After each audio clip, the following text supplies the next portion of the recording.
Hola a toda la teleaudiencia. Aquí estamos nuevamente, esta vez en la tercera entrega de estas series que estoy haciendo. Y alguien se preguntará, bueno, ¿qué importancia le ve a todo esto, no? La importancia es porque tengo toda una obra musical, todo un catálogo musical, independientemente de un libro que logré publicar, que tiene cierta importancia, cierta relevancia, independientemente de mis NFT. Y es importante para mí que las personas sepan acerca de cuáles fueron mis primeras influencias en la música, cómo empezó toda mi historia, mi carrera. Y bueno, nada, aquí estamos de nuevo. Quería decir que estoy grabando aquí en la casa, en el mismo centro de Madrid, pero aún así muchas veces los vecinos están construyendo y hacen ruido. No estoy en el estudio. Tengo aquí, ustedes pueden apreciar un buen micrófono de estudio. Este es el micrófono de mi estudio. Pero quiero hacer esto de la manera más sencilla posible, no complicarme mucho. Si de todas maneras, aunque traiga el pie de micrófono y lo monte aquí, los vecinos van a hacer ruido y entonces ustedes escucharán todos esos ruidos. El micrófono capta mucho y no tiene mucho sentido. Bueno, nada, nos habíamos quedado en toda aquella parte de mi infancia, ¿no? Todas aquellas influencias, aquellas historias. De ahí se quedaron cosas muy importantes que quiero retomar, ¿no? Por ejemplo, básicamente mis inclinaciones eran artísticas, pero también incluía el cine. No puedo decir que sea un gran talento para el cine, ni nada por el estilo. Lo mío fundamental ya lo dije, soy un buen compositor, un buen músico y básicamente por ahí va la cosa. Pero bueno, sí tenía inclinaciones por el cine. Yo recuerdo que siendo pequeño me compraron un proyector eh, y todo lo mío siempre era un espectáculo.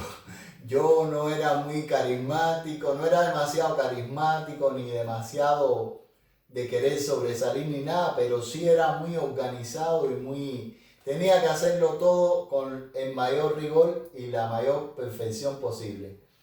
Entonces mis primos visitaban la casa, mis amigos, y a esa hora yo montaba el cine. Yo cogía una sábana blanca, la colocaba muy bien colocada, muy bien estiradita para que se viera bien la película. Tenía muchos rollos de películas. Eran de aquellos proyectores muy sencillos que tú le dabas vueltas y la película corría. Bueno, yo era el encargado de seleccionar la película, de organizarlos a todos como si estuvieran en el cine. Incluso a veces narraba la película. A veces la narraba y la comentaba y bueno, aquello era lo más grande del mundo. Tuve esa suerte. Para mí era fantástico apagar las luces y proyectar la película que yo quería proyectar. Generalmente eran películas infantiles los rollos, pero bueno, ya les digo, yo tuve una infancia preciosa. Para ser un niño que vivió en un país comunista, en un país con muchas necesidades, yo tuve muchos juguetes, muchas cosas lindas, compartí mucho con mis amigos, supe lo que eran las canicas, o sea, las bolas. Nosotros le decíamos jugar bolas, jugar trompo, jugar pelota en la calle, jugar toda una serie de juegos que hoy los niños cuesta trabajo. Cuba tenía esa parte buena. Los niños podían estar hasta altas horas de la noche jugando sin ningún problema en la calle. Y ese fue el caso mío y de mi barrio. Pero bueno, no voy a enrollarme mucho ahí porque se me olvida entonces lo importante que tenía que decir. Bueno, yo recuerdo que desde pequeño también llegaron algunas influencias que a mí me gustaron mucho, como Barbra Streisand, Billy Joel y otros muchos artistas que sonaban, pero ya les digo, eso no se programaba como tal en la televisión ni en la radio. Eso, la gente se pasaba los discos, venían de afuera los marinos mercantes, traían los discos, se pasaban de mano en mano y finalmente uno tenía la suerte de escucharlos, ¿no? Y toda esa canción, yo recuerdo con 9 añitos me fascinaba la canción Woman in Love de Barbra Streisand y yo la cantaba y no sabía inglés ni sabía nada, por supuesto, pero me encantaba y me encantaba la canción Honesty de Billy Joel y muchos artistas que ahora no recuerdo, son demasiados. Y bueno, esa etapa, estábamos hablando de la parte del cine, ¿no? Ya decía que yo era muy sociable con mis amigos y jugaba mucho y todo, pero también me gustaba estar solo. Y a veces prefería estar solo porque yo me ponía en una esquina contra la pared a veces y armaba una película con mis juguetes. Es que hacía escenas, guiones, era muy pequeño, estamos hablando de un niño a lo mejor 5 años y en mi cabecita ya tenía montados los guiones, este soldadito se va a llamar así, este otro se va a llamar con otro nombre, no sé, la patrulla viene por aquí, no sé, yo montaba mis pequeñas películas. Eso lo podía hacer yo solo. Cuando habían otros niños ya era complicado.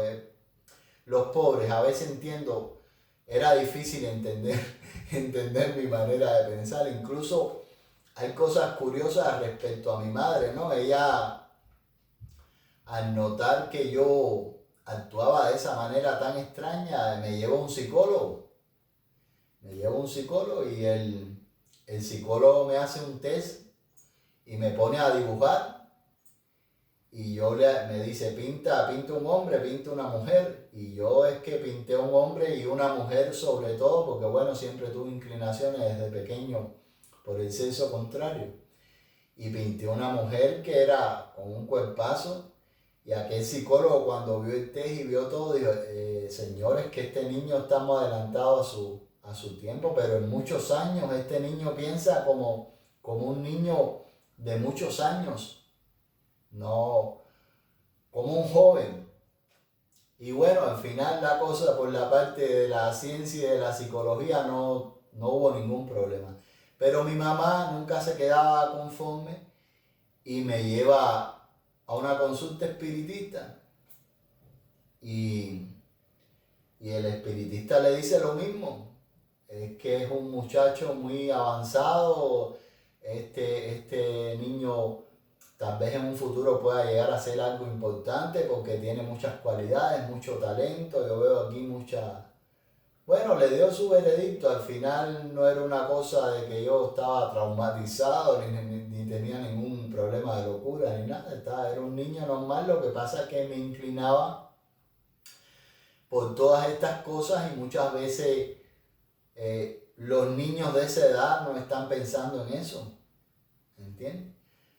Yo pongo, por ejemplo, el hecho del piano, 4 añitos, salvando la distancia, porque ahora el que escuche esto se va a escandalizar.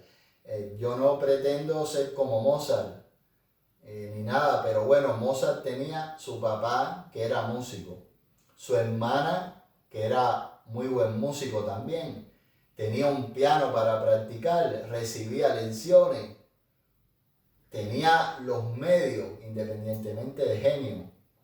Yo no tenía nada de eso, ¿entiendes? Yo era capaz de componer con 4 años un giro melódico pequeño. Bueno, pequeño porque, no sé, a lo mejor yo lo hice, puedo decirte, quizás 2, 3 veces en el piano. A lo mejor si hubiera tenido el piano, pues los giros melódicos hubieran sido más grandes, hubiera practicado. Pero yo tampoco tuve un maestro de piano, tampoco tuve un piano donde practicar, ya les conté, disculpen. la historia con el piano. Mi familia, no había ningún músico en mi familia, ni ningún intelectual del cual yo pudiera nutrirme. O sea, yo no tuve el entorno, que así fue como empezamos los programas sobre si el entorno influía o no. Yo no tuve el entorno que tuvo Mozart.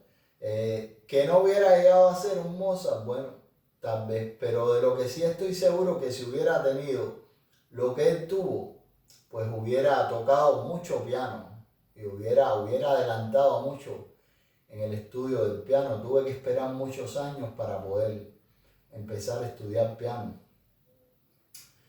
Y bueno, todas esas cosas fueron pasando en mi vida. De la infancia recordar también otra cosa importante, muy importante. Yo, cuando aquello habían unos campamentos de pioneros espectaculares. Yo hablo desde mi experiencia.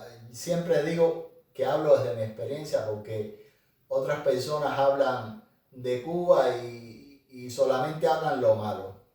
Yo ya dije, yo no soy ni comunista, ni capitalista, ni estoy en un bando ni en el otro. Yo hablo lo que yo viví. Y había un campamento de pioneros que se llamaba Campamento José Martí, en las playas del este, en Tarará. Eso era una belleza de campamento de pioneros, era un privilegio para los niños ir a ese campamento. Yo tuve la suerte no, me gané una semana en ese campamento y eso era allí en la playa, con todos los gastos pagos. No sé, el palacio de los niños, el Edén de los niños, por lo menos de La Habana. Habían otros campamentos, pero ese era el más codiciado. Y allí en ese campamento se ponía mucha música, y yo escuchaba sobre todo canciones de Roberto Carlos, y también se me olvidó decir, porque son muchas cosas que se me olvidan, que entre los discos que mis padrinos tenían estaban también algunos discos de Roberto Carlos y de otros artistas, y yo me nutría de todo aquello, y para mí era, bueno, ese campamento de pioneros, yo pasé una semana ahí inolvidable.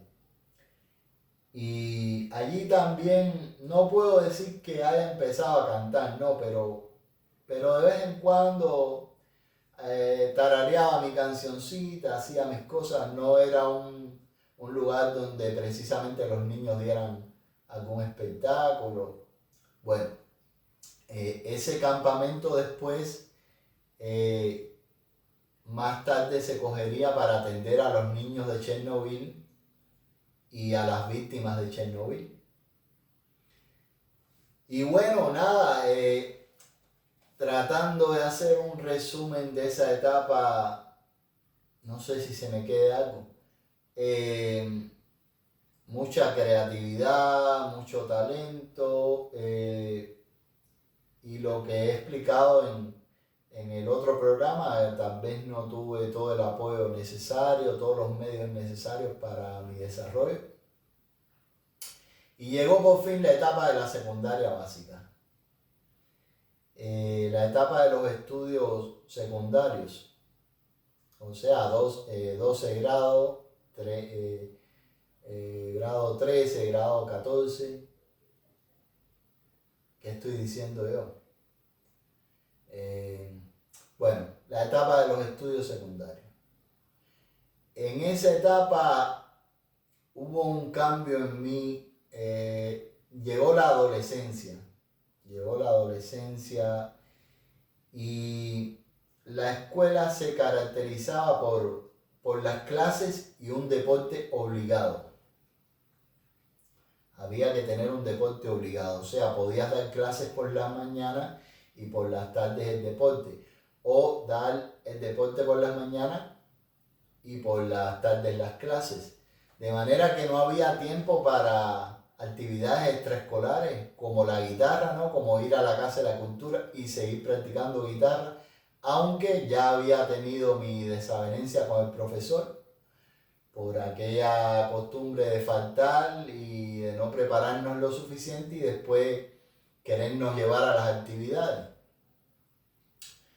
Bueno, el tema es que yo entro en judo, nada más y nada menos que en judo. Yo era un muchacho de constitución débil, pero yo no me dejaba pasar una por nadie. Yo nunca en mi vida me he dejado pasar una por nadie. Y me apunto en judo, pero tampoco era un deporte que venía bien conmigo. No era mi constitución física, yo era intelectual, yo me inclinaba a lo intelectual. Y da la casualidad que a mí me entrena pues un gran entrenador del judo mundial, el maestro Ronaldo Beitía. Ese señor es una eminencia en el judo olímpico, ese señor, sobre todo el judo femenino. Pero bueno, él también daba clases al judo masculino, ¿no? Sobre todo a los muchachos que empezaban ahí, él era de mi pueblo, quizás todavía viva ahí. Y empiezo yo con el maestro, pero ya cuando yo vi que era muy duro para mí, un poco que quise salir del judo, no tenía nada que ver, yo era más bien tirado hacia lo intelectual.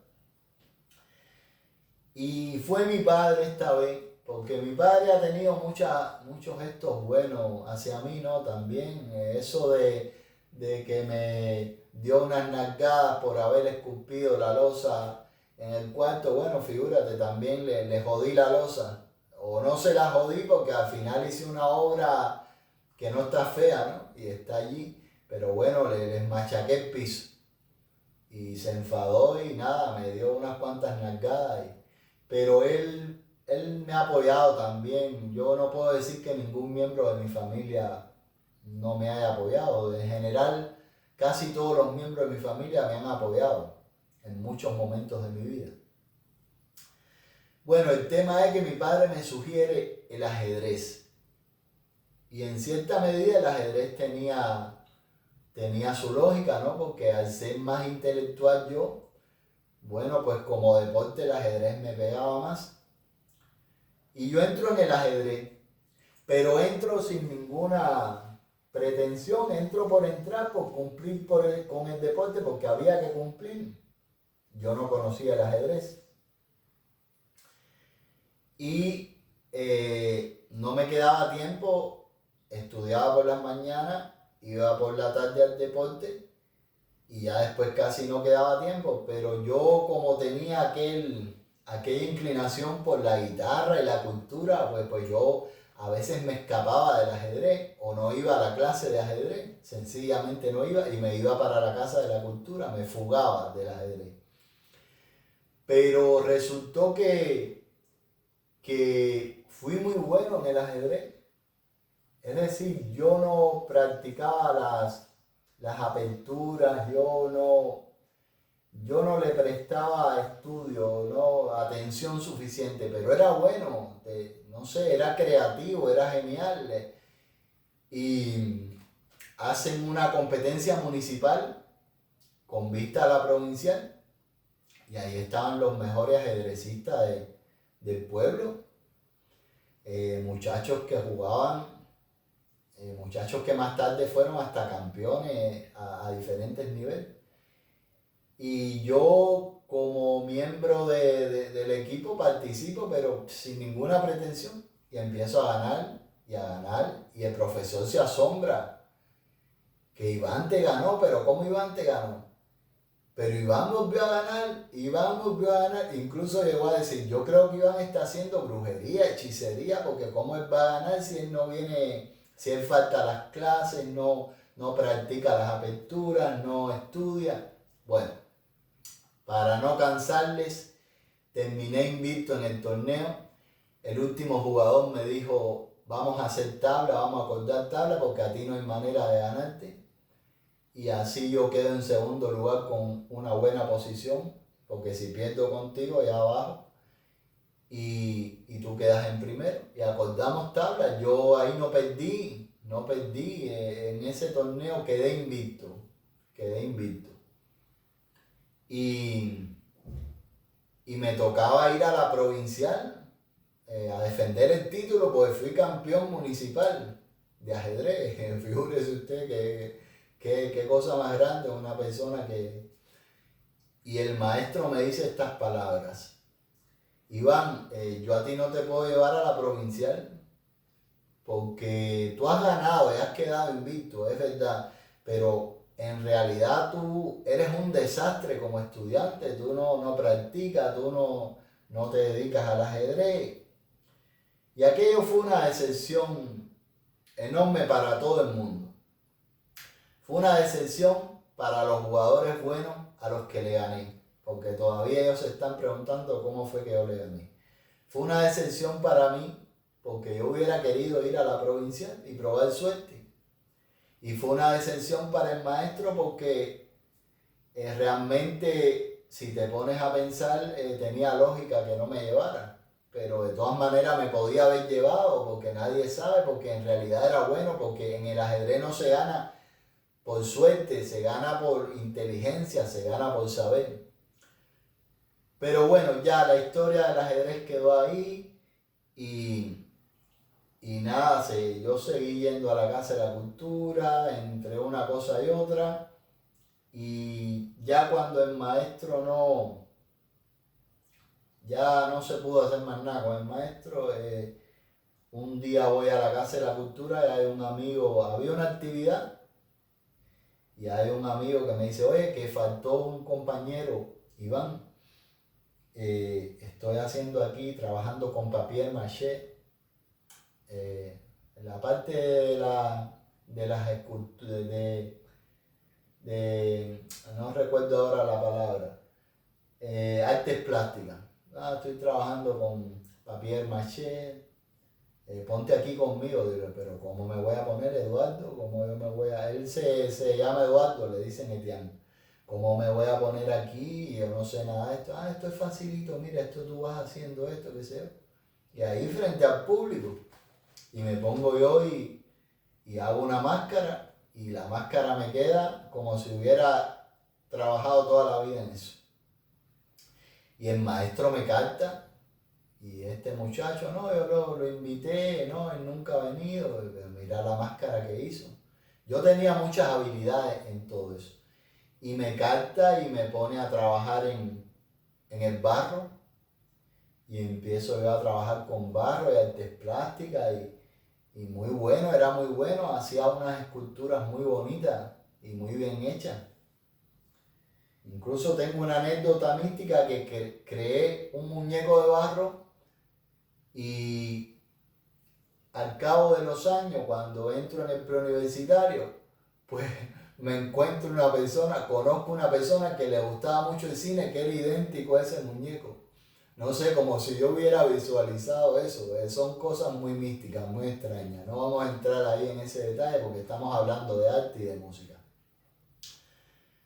Y bueno, progresé tanto que después me llamaron los mejores maestros de allí, de lo que era la artesanía, las artes plásticas, los mejores maestros de mi pueblo, incluso una familia reconocida, que ahora no recuerdo el nombre, pero era muy reconocido en eso, para que yo empezara a trabajar la porcelana. Me captaron. Pero entre una cosa y otra, que empecé con la porcelana, llegó el preuniversitario, termino los estudios secundarios y me gano el preuniversitario. Y mis padres, bueno, mi mamá quería que yo fuera abogado, tenía sus expectativas, mi papá quería que yo me dedicara a las ciencias, y yo al final, después contaré la parte del preuniversitario, eso no ha llegado, estamos en la parte secundaria. El caso es que se cortó el desarrollo que yo empecé a tener en lo que era las artes plásticas, el trabajo con el barro, con la porcelana, con las diferentes... que recuerdo también, que se me olvidó mencionar, que mamá a mí independientemente de lo de abogado después, ella me compraba a mí de todo. Mi mamá no tenía recursos, pero yo no sé cómo se la ingeniaba, que ella me conseguía a mí acuarelas me conseguía plastilinas de colores, me conseguía plumones, me conseguía crayolas y yo era muy bueno. Estoy hablando cuando pequeño, estoy hablando haciendo referencia cuando pequeño. Era muy bueno dibujando, era muy bueno con las artes plásticas, pero muy bueno. Pero bueno, ya ven, la vida, a veces el destino, lo que le dicen destino, el medio, lo que te pasa en tu vida te va moldeando, te va llevando por aquí, por allá y no puedes. Cierta vez mi tía me dijo algo que tenía razón, mi tía abuela. Tú eres muy bueno en casi todo, pero no te haces maestro en nada. Y es verdad, también me lo dijo otro amigo, me dijo, Iván, el problema tuyo es que tú tienes demasiados talentos, entonces al tener demasiados talentos eso te hace daño, porque como te interesa casi todo, no te puedes especializar en nada. Pero bueno, yo soy así, a mí me interesa todo y yo lo he disfrutado mucho todo, las artes plásticas, la música y otros aspectos de la vida, yo los he disfrutado y a veces la vida es breve, no da tiempo para tantas cosas y menos en un entorno tan complicado como el que viví yo. Bueno, de esa etapa de la secundaria yo recuerdo que habían otros campamentos que no eran tan buenos como los campamentos de pionero, que eso era un horror, que eso era un mes ir a trabajar al campo duramente sin ganar nada. Y si no ibas, pues no tenías derecho a la carrera, ni al preuniversitario, ni a nada. Y bueno, yo tuve que ir a algún campamento de eso y trabajar duramente. Mi constitución física, ya les digo, no era la mejor, aquello era muy duro para mí, el trabajo en el campo era muy duro. Pero lo positivo que tuvo aquello fue que empecé a dar microconciertos, empecé a cantarle a los amigos, a la gente cercana, se reunía un grupo y les cantaba a capela, porque yo no me quería llevar la guitarra y tampoco era tan diestro en la guitarra en ese momento. Y cantaba muchas canciones, por aquel tiempo se escuchaba mucho Billy Joel con Town Girl, se escuchaba Lionel Richie con Hello y otras canciones, ¿no? Y yo todas esas canciones las cantaba sin saber inglés porque todavía no sabía inglés. En mi secundaria básica lo que se daba era idioma ruso, idioma ruso. De ahí tengo otra anécdota. Y la voy a contar ahora antes que se me olvide. Yo era muy bueno con los idiomas, pero bueno, yo era bueno con las letras. Daba igual que fuera inglés, ruso, que fuera lo que fuera, español, por supuesto. Yo empezamos a dar idioma ruso, pero creo que fue en octavo grado cuando empezó de verdad. Al principio fue muy leve. Figúrense ustedes, un cubano enseñarle ruso. Y yo recuerdo que antes de que empezaran a dar las clases, yo me acerqué a la profesora porque los libros eran muy, muy bonitos, tenían muchas ilustraciones y me hacía ilusión eso de aprender el idioma ruso, me hacía ilusión, de verdad. Y le pregunto a la maestra, bueno, las vocales, cómo suenan las consonantes, cómo suenan cuando se unen. Y me empiezo a leer autodidacta y a meterme dentro del ruso. ¿Y quién le dice a ustedes que cuando los niños empezaron a aprender, ya yo leía de corrido, escribía ruso, hablaba ruso, a tal grado que me llevaron hasta concursos? Gané, por supuesto que la municipal la gané fácilmente. Fui a la provincial. Allí fue más difícil porque había mucha presencia militar soviética en Cuba y había muchos niños que se relacionaban con rusos o familias de rusos. Entonces ellos, por supuesto que estaban más relacionados con el idioma que yo. No pasé la provincial, pero sí me seleccionaron y fui y era muy bueno en ruso. Después en el preuniversitario también me tocó una parte del preuniversitario ruso y era monitor, siempre fui monitor, siempre la gente me buscaba. Eh, y yo puedo decir que enseñé a muchos niños y a muchos, no a muchos niños, a muchos adolescentes de la secundaria y después en el pre eh, a, le enseñé el idioma. O bueno, era difícil enseñar el idioma, no por mí, sino por ellos. Pero les enseñé, igual que en la primaria a muchos niños les enseñé el español y de lo cual están siempre agradecidos. Cada vez que me ven, tú me enseñaste a leer, a otros les enseñé idioma ruso. Era muy bueno, muy bueno. Incluso cantaba en idioma ruso porque habían, no sé si serían los muñes que yo veía, los muñes que me ponía mi mamá, eh, rigurosamente todos los días nos sentaba a mí y a mi hermana a las 6 o 7 de la tarde, que era que se ponía la tanda de dibujos animados comunistas, rusos, polacos, y nosotros veíamos toda esa tanda, después las aventuras y ya, hasta ahí llegaba la influencia, porque mamá no nos dejaba ver los programas de adultos y bueno, el televisor era para los adultos. Nosotros nada más veíamos los muñes rusos, las aventuras y algún que otro programa.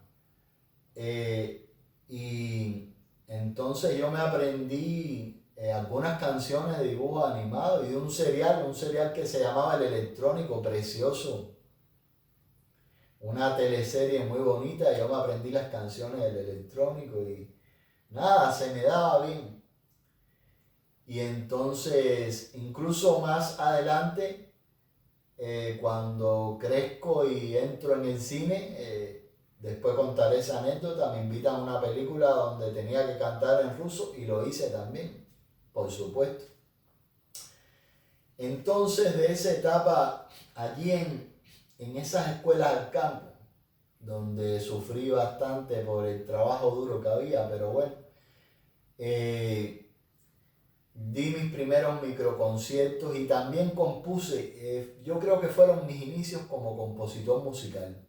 Por eso es importante que yo hable de todo esto porque parecerá una tontería, pero no lo es, porque después cuando empiece a hablar de mis canciones, eso salió de algún lugar. Allí doy mis inicios como compositor musical haciendo pequeñas parodias. La gente se reía mucho cogía canciones nacionales e internacionales y les ponía letra, parodias. Y graciosas, muy graciosas. Después lo hice en el preuniversitario también y la gente disfrutó mucho con mis parodias. Y allí creo que empezó mi etapa de compositor musical. Y otra cosa que quería destacar antes de terminar esto de la secundaria, porque se está haciendo un poquito ya largo, que hice en las artes plásticas algo precioso, ¿no? En Cuba había muchas carencias, muchas dificultades, era difícil conseguir un juego de baraja. Y yo quería un juego de baraja. Yo quería un juego de baraja y al no poderlo conseguir, pues hice el juego de baraja. O sea, recorté las cartas a su tamaño natural y las dibujé todas. Dibujé la J, la Q y la K de los 4 palos de la baraja francesa y muy bien que me quedaron. Y como no había cartulina especial ni nada, lo hice con un cartón, pero es una pena que yo no haya podido conservar esas cosas porque estamos hablando de un adolescente de 12 y 13 años que es capaz de pintar un juego de cartas completas para que los niños que no tenían, los niños no, los adolescentes que estaban ahí conmigo pudieran jugar cartas después de ese trabajo tan duro. Y como jugamos a las cartas con mis juegos de cartas, por supuesto yo después que los pinté le pasé con un bolígrafo para que la tinta del bolígrafo remarcara la figura, ¿no? Y, y el cartón aquel chupó la tinta y yo las coloreé, eran de colores y todo. Pero bueno, se fueron gastando al barajearse porque el material no era el mejor, pero jugamos muchísimo con las cartas hasta que se acabaron por gastarse. Es una pena que yo no haya podido conservar muchas de las cosas que hice y fueron muchas que estamos tratando de resumir, pero mi historia es mucho más rica y más llena por ejemplo, en el capítulo anterior se me olvidó hablar de que mi tía abuela también me llevaba a los carnavales infantiles y eran una belleza los carnavales infantiles de La Habana. Yo tuve el privilegio. Yo creo que no hay muchos niños que hayan tenido tal privilegio. Yo tuve el privilegio de estar en un palco. Eh, mi- Nadie de mi familia era ni ministro, ni tenía relaciones con ministros, ni era gente rica, ni nada, pero lo conseguían.